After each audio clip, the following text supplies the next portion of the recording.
What are you doing? I'm on my chair. That jean jacket. Yeah. Dog hair, girl. Dang. It's insane. Wait, I thought you were wearing all black, but now I'm realizing you're wearing... Was that intentional? Mm-mm. Or were you trying to wear all black? I was. I wear all black every day. Mr. Richborough, hello. How are you? What's up? What's happening on a Wednesday? We're ready. We're ready for the best show we've ever done, ever. Yeah! Ever! Did you cut your hair? Did I cut it? Did you do something different with your hair? I don't think so. No? No. Did you slick it a different way? I don't think so. Why? Oh, it looks different. He looks like Superman. Unless I'm tripping. Superman. Yeah. Superman. Clark Kent. And you asked me. Do you mean to do that to you again? Hello. What's up, I Kyle? might be losing the hard part. Guys, we're halfway through the week. How do you feel about that? Halfway through the week?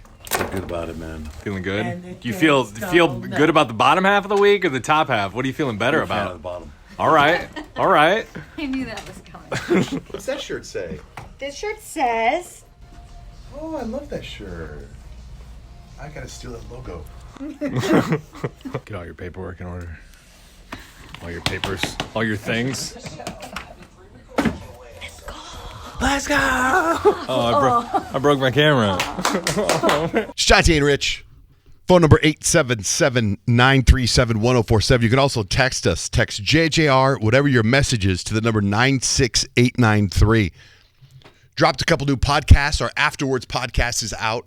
That's kind of behind the scenes stuff. That's stuff that we do specifically just for you that has nothing to do with whatever's on the radio. It's off the radio stuff. Then I did a special, brought back the basketball podcast, Ride the Bench, and I sit down with Damian Lillard shooting coach Phil Beckner, getting some positive feedback already from moms, from players, from dads, because there's definitely, you will learn something from that podcast about how to be a better human being, how to be a better athlete, a better basketball player. It's about books and movies you need to watch to read. He won't even train his players, NBA players, unless they watch these 3 movies or read these certain books. So you can get all those podcasts at iHeartRadio, iTunes, Spotify, wherever podcasts exist. And it's called Riding the Bench and Afterwards. So my family's back together. You know, my wife and my youngest son, they were up north, and then my sister was staying with them. And now everyone's at my house right now, all of them. So it's my 5, and then the Van S's, and then my sister and her 2 kids are at my house. So my house was crazy yesterday, right? Not even all my dogs are there, just one dog. But my sister has her 2 big dogs. And then my son Kemp had 2 of his buddies come over, and they were going to play basketball in the backyard. And Dutch, my youngest son, got the new iPhone, the new one with the 3 cameras in the back, right? Sure. You know that one? And he's a tech freak. He has access to everything. He has all the apps.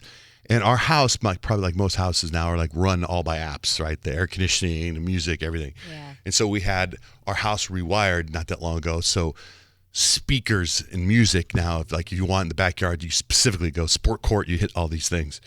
And it takes me a while to find the app. And so yesterday I was in the hot tub. I had a pretty hard workout. You could see, I posted on my Instagram, I fell off the rowing machine. Oh. You fell off the rowing machine because you were so tired, or it was like you were just going too fast? Too fast. Wow. It was crazy. I fell off the rowing machine, and Chuck, my trainer, happened to film it.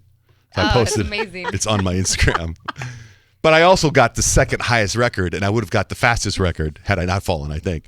But anyway, so I was pretty beat. So I decided to get in the hot tub yesterday and then in the cold plunge.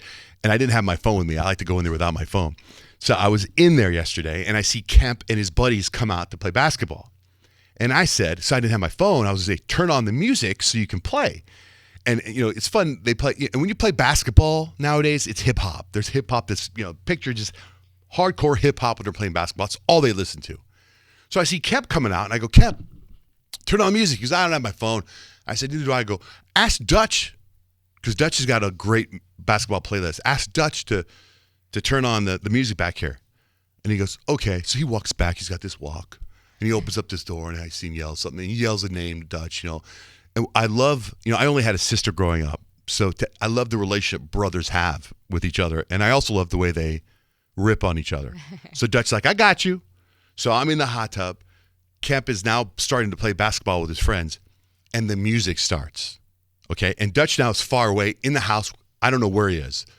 So this is the song that starts to play as they start to play basketball. Whenever life gets you down, keeps you Blasting. wearing Okay, a frown, now keep listening.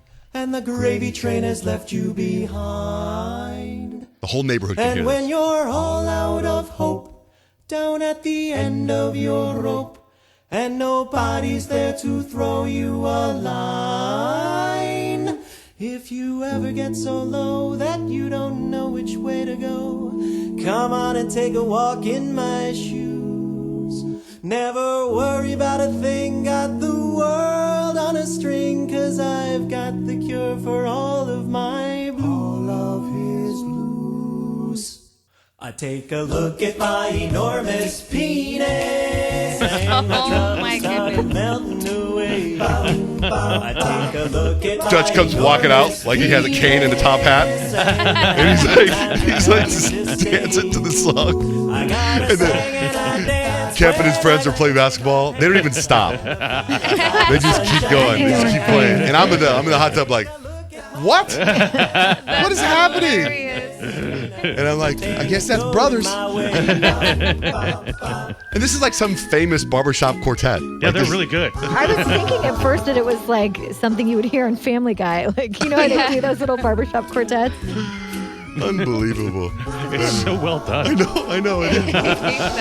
Anyway. So, Suzette, you thought you were getting tested by God yesterday about Yeah. getting married? Oh, for sure. What happened? For sure. So, Mr. Baby, my fiance, has been working from home. And when I got home, I can just see like panic in his face. And I'm like, what's happening? And he's like, I think I just had peanuts. And he's severely allergic to peanuts. Enormous peanuts? Yeah. It's like every time I eat peanuts or peanut butter or whatever, if I kiss him on the cheek, he starts to like get a rash on his cheek. It's really he's bad. really sensitive. Yeah, it's bad. And so I'm like, okay, what do we do? Wait, what'd you eat? First of all, like, how did you not notice you were eating peanuts? He's like, I don't know. I think it's our meal preps that we get. It was like chicken pasta something, and I think they might have cooked it with peanut oil. And I was like, okay, oh, is your throat swelling up? Is it closing? Like, what do you feel? He's like, right now it's just really hot and my lips are burning. And I look at his lips and they're like Kylie Jenner lips. I'm like, ooh, fabulous. Ooh, those look great. People pay a lot of money for that right there. Are you sure we want to do anything about it? You got it for free? Does it hurt if I kiss you? Just want to try? But he was like, they hurt really bad. They're tingling. And you can see his lips are like super bumpy. And I'm like, okay, Benadryl. Did you take Benadryl? He's like, I already took Benadryl. And I'm like, okay, water. What do you need? What do you need from me? And he's like, I'm okay. He's like, I'm just like dizzy. It's hot. And I can see like he's turning red. And I'm like fanning him. And he's like, I have in 10 minutes, I have to talk to a client. So I just have to suck it up. And I'm like, call your boss.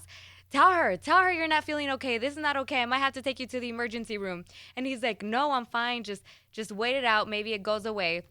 And we kind of got in an argument because he doesn't have an Epipen. He doesn't want to pay for it. And I'm like, this can't happen. Like, what if something happens to you right now? I need to take you to the hospital. You never know. And he's like, no, I'm fine. And I'm just like, while he's working, I'm staring at him, just making sure that he's okay. And he's just red, and you can tell he's struggling. And he got pretty sleepy after taking Benadryl. So right after work, he's like, I need to sleep. And I'm like, is that a good idea? I don't know if you should go to sleep. So he took a nap, and I'm like, like a creep staring at him, putting my finger under his nose, making sure he's still breathing. And I'm like, I don't know. Am I ready to be a wife? Like, I'm terrified right now. What if I failed? And he's like, relax. I was so stressed yesterday that still like going to sleep, I'm like, are you okay to go to sleep? Like, So maybe you did should stay up a little longer? he peaked then? Like it wasn't like it got really worse. Like while he was there, you were there for the worst part. Yeah, I think right. so. So does that mean could it get worse if you ate peanuts, or is it? You know what I mean? Like in your marriage, could it get worse? Like will his throat? Like does he need an EpiPen? I think so. If he has peanuts, if he has peanut butter, it could be worse. Like this could have been just peanut oil that caused him to swallow, like his lips to swell up like that, for him to get red and start sweating. It's almost like he had a fever. And wouldn't like insurance or something cover an EpiPen, or he's just too stubborn to get one? I think he's stubborn because I think his insurance can definitely I cover that. Now, Audrey's little friend Gracie lives down the street. She's so allergic that Audrey, just hanging out with her, has her own EpiPen in case something happens. And I was thinking about doing that too. Just So you can carrying have your one own. myself. Yeah. Yeah. There's a girl that I work with over at the TV station, and she has she's allergic to everything, and so we had to have like a team meeting on how to actually perform the EpiPen, just Wow. in case like someone brought something into the studio that she wasn't aware of or whatever, and it was like. I felt so much intense pressure because it was very specific on where on the leg to do it, how long to hold down the button. See, I need to learn all that. Yeah. Guys, we got to wipe down counters and everything. If Gracie's coming over, I got to wipe because I don't know who's had peanut butter. I wipe down everything, clocks, everything before she comes over. That's terrifying. So his lips were super bumpy. yeah. Like super, super bumpy. Well, here's Benny and Super Lonely. Super bumpy, super lonely. There's a pro tie-in. She's gonna do a different song. Wow. She'll be like, "Hey man, this is for all you people that are allergic and have allergies and EpiPens. This is super bumpy." With John, Jay, and Rich.